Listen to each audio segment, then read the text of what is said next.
Alright, now we're back in the serious section. This is a PBU, Pray Before Use series. And this is Dorian's 9.8. This is the board you see in the covers. This is what he rode during the Eddy. This is the boards that he keeps over here in Hawaii. It's actually 10 years old. It's one of his favorite boards. He's got a couple brand new ones, but they're over in Mavericks right now, and I think one's probably over somewhere, Todos or somewhere, where he keeps his guns, so he doesn't have to fly them back and forth. But this is basically what started our PBU series, and we've got just, refinement of that. And this board here, like all the PBUs, is pretty similar.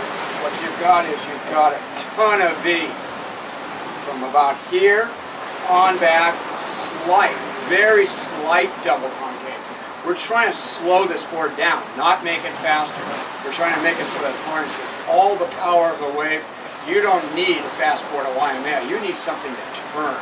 And and that's got just a sort of flattish in here, maybe just a hair of a concave.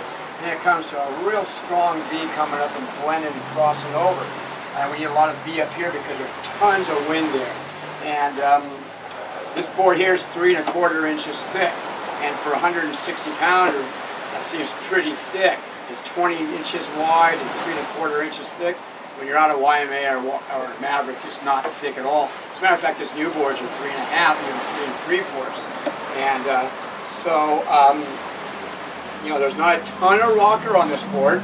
We actually probably put a little less rocker than a lot of guys do, but we've had a really good success at Waimea. I think that we have one of the most successful boards out there, so the formula we're using really works good, because the reason they're so big isn't for riding the wave, it's simply to catch the waves. They're so hard to catch by paddling.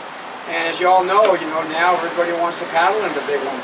Dorian's got his new boards, and he doesn't want to he wants to be able to paddle on anything that you could ever ride, whether a jet ski or whatever. He wants to be able to paddle, and that's his new goal. And Billabong's back on 100%, and so am I. So this is it, man. There's not a lot of, this is like I say, you need to pray before you use one of these boards, because this is serious stuff.